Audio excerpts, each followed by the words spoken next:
Welcome everyone, I'm Spiro. Thanks for tuning in. Black Lives Matter has been dominating the headlines for weeks, and there's been a lot of speculation regarding the funding of this organization, with many fingers quick to point at George Soros. So the million-dollar question: did Soros fund Black Lives Matter?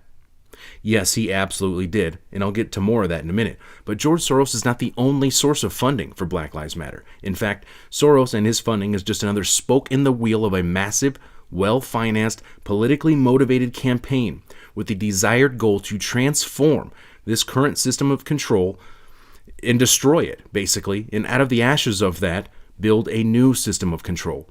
This certainly sounds like a reoccurring theme right now.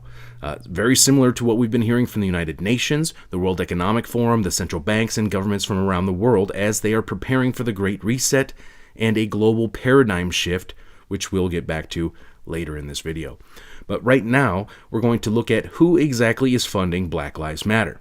According to their website, Black Lives Matter was founded in 2013 in response to the acquittal of Trayvon Martin's murderer. Black Lives Matter Foundation Incorporated is a global organization in the United States, the UK, and Canada whose mission is to eradicate white supremacy and build local power to intervene in violence inflicted on black communities by the state and vigilantes, by combating and countering acts of violence, creating space for black imagination and innovation, and centering black joy.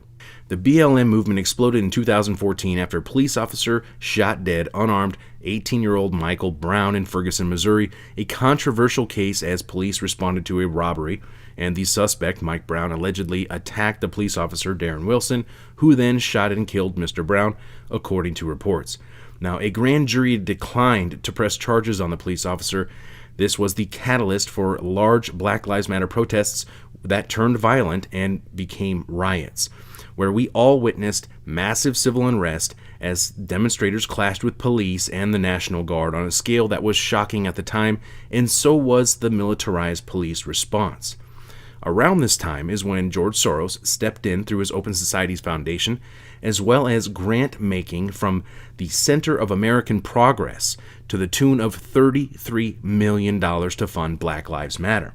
Now, in addition to the $33 million contributed by George Soros, another funding campaign was formed, the Movement for Black Lives, which received $100 million through the Black-Led Movement Fund, paid for by the Ford Foundation and Borealis Philanthropy, and directly funded Black Lives Matter and dozens of other similar groups, actually up to 150 other groups, including Black Lives Matter.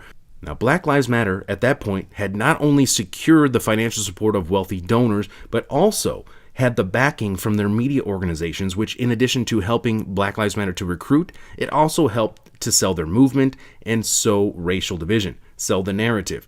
This is classic divide and conquer. Now, fast forward to 2016, a U.S. presidential election year. BLM makes another massive strategic alliance with the Thousand Currents Foundation, which secured a fiscal sponsorship, which refers to the practice of a NGO, a nonprofit organization, offering their legal and tax-exempt status to groups, which is what this Thousand Currents Foundation did for Black Lives Matter. And typically, this is only done with projects that the sponsoring organization endorses, okay?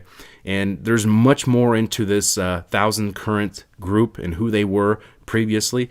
We're going to move on. Shortly after this new partnership, the Kellogg Foundation gave a 3-year, $900,000 grant to the Berkeley, California-based Thousand Currents Foundation to build the infrastructure and capacity of the national Black Lives Matter movement.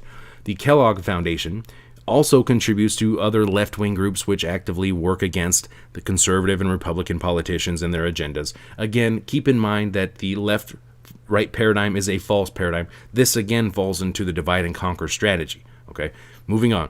In addition to funding Black Lives Matter, other Kellogg Foundation notable contributions include $49 million to the Tides Foundation, additional millions to the NAACP, the ACLU, the Southern Poverty Law Center, and George Soros' Open Society Foundation, just to name a few. Think that those dollars don't come with any strings attached? Well, decide for yourself. So we have already covered the early days and the recent history of Black Lives Matter, who has already received millions and millions of dollars over the years. But what about now? Who else is funding Black Lives Matter? Well, I saved the best for last for you. You want to know who else is funding Black Lives Matter right now? Well, chances are it's you. You, that's right, and me, and your brothers, and your sisters, and your neighbors, and your friends, and your co-workers, and millions of people around the world, and they probably don't even realize it.